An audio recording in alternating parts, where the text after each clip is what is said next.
ከመንገዶች ሁሉ የጎጃም መስመር በዋናነት ተደጋጋሚ ጥቃቶችን አስተናግዷል። በዚህ መስመር ላይ ብዙዎች ተዘርፈው ለመከራ ሲጋለጡ፣ በርካቶች ሕይወታቸውንና አካላቸውን አጥተዋል። ሚስጥሩ ምንድን ነው? አጋቹስ በትክክል ማን ይሆን? ተመሳሳይ ወንጀል በተደጋጋሚ ተመሳሳይ ቦታ ለምን ይፈጸማል? ኃላፊነት ያለበት አካልስ ለምን ዝም ይላል? አጋቾቹ በመጀመሪያ የጸጥታ ኃይሉን አዘናግተው ወንጀሉን ፈጸሙ እንበል። ሁለተኛ፣ ሶስተኛ፣ አራተኛ ጊዜ እንዴት ሊቀናቸው ቻለ? የሚገርም ነው። ለዚያውም 5 ክፍለ ጦር መከላከያና ቁጥር ስፍር የሌለው የኦሮሚያ ፖሊስና ሚሊሻዎች በተሰማሩበት ዞን። ሰሞኑን በሰሜን ሸዋ ዞን እጅግ አሳዛኝ የእገታ ወንጀል ተፈጽሟል። እዚህ ጉዳይ ላይ ዜጎች ሕይወታቸው አልፏል። አንዳንዶች ያሉበት አይታወቅም። አሁንም የመንግስት ዝምታ ብዙዎችን አሳስቧል። ይህንን በማስመልከት ፖለቲከኞቹ ጀዋር መሐመድና ታዬ ደንደአ በፌስቡክ ገጻቸው ላይ የጻፉት አነጋጋሪ ጽሑፍ አለ። እሱን በተከታይ ሙሉን እንድታደምጡ እንጋብዛለን። ሰብስክራይብ ያላረጋችሁ ሰብስክራይብ በማድረግ ቤተሰብ ሁኑ።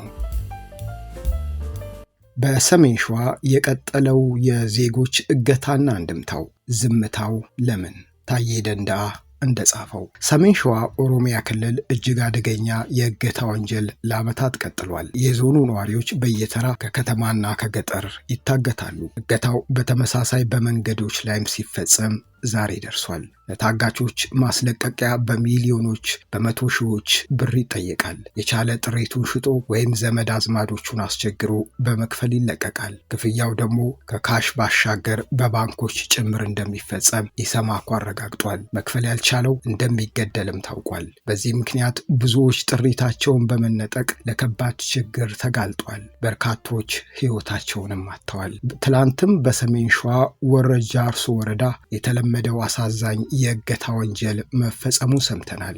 አንድ የመንገደኞች አውቶቡስ ላይ ተኩስ ተከፍቶ በርካቶች ሲቆስሉ ከ10 በላይ ንጹሃን ዜጎች መገደላቸው ተዘግቧል። ታፍነው የተወሰዱ ስለመኖራቸውም ይነገራል። ዜጎች በዚህ ሁኔታ መንገድ ላይ መቅረታቸው እጅግ ያሳዝናል። የዜጎች ደህንነት የመጠበቅ ኃላፊነት ያለበት አካል ግን የፓርክና የሪዞርት ግንባታ ላይ አተኩሯል። ከ2 ቀናት በፊት አንድ የፖሊስ ኢንስፔክተር 200 ብር ጉቦ መቀበሉ ትልቅ ዜና ነበር። ኢቲቪና ፋናም ሌብነት ላይ ለተጀመረው ትግል አበረታች እርምጃ ብለውታል። ከሳምንት በፊት ሐሰተኛ መረጃን ለማጋለጥ ጥረዋል። ጉዳዩ የማይመለከታቸው ባለስልጣናት ጭምር በየተራ ወጥተው የብርቱካንን ድራማ የኢትዮጵያን ለመግደል የተሸረበ ሴራ ነው ብለውታል። የበርካታ ዜጎችን ሕይወት የቀጠፈውና የትላንቱ ወንጀል ግን ዝም ተብሏል። የ200 ብር ጉቦ ያንገበገባቸው ኢቲቪና ፋና በሚሊዮኖች እየተዘረፈ ብዙ ዜጎችን ለመከራ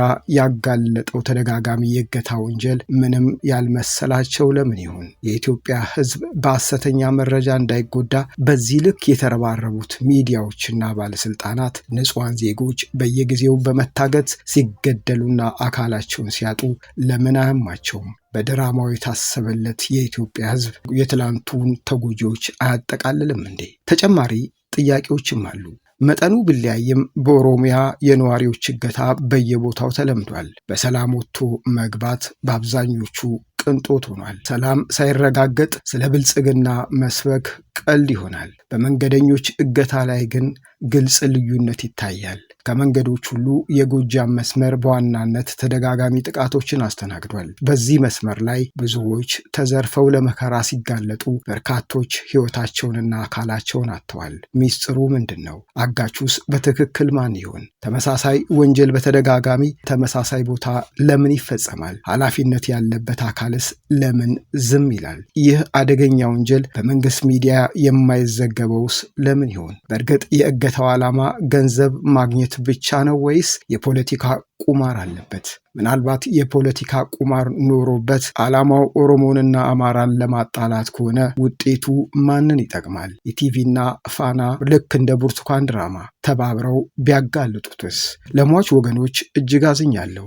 የቆሰሉትም ፈጥነው ይድኑ ዘንድ እመኛለሁ። ዋናው ጉዳይ ግን የፖለቲካ ቀውሱንና እንቆቅልሹን መፍታት መሆኑን ልብ እንበል እላለሁ። ታዬ ደንደአ ከጻፈው የተወሰደ።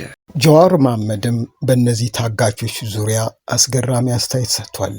በተመሳሳይ ቦታ በሳምንት ልዩነት ውስጥ በተመሳሳይ ሁኔታ ተደጋጋሚ እገታ እንደተፈጸመ እየተዘገበ ነው። አጋቾቹ በመጀመሪያ የጸጥታ ኃይሉን አዘናግተው ወንጀሉን ፈጸሙ እንበል። ሁለተኛ፣ ሶስተኛ፣ አራተኛ ጊዜ እንዴት ሊቀናቸው ቻለ?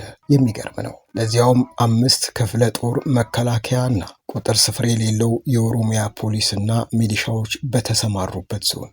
አሁንማ ማስመሰል እንኳን ቀረኩ በማለት ጀዋር መሐመድ ሰሞኑን በታገቱት ሰዎች ዙሪያ ሐሳቡን ሰንዝሯል።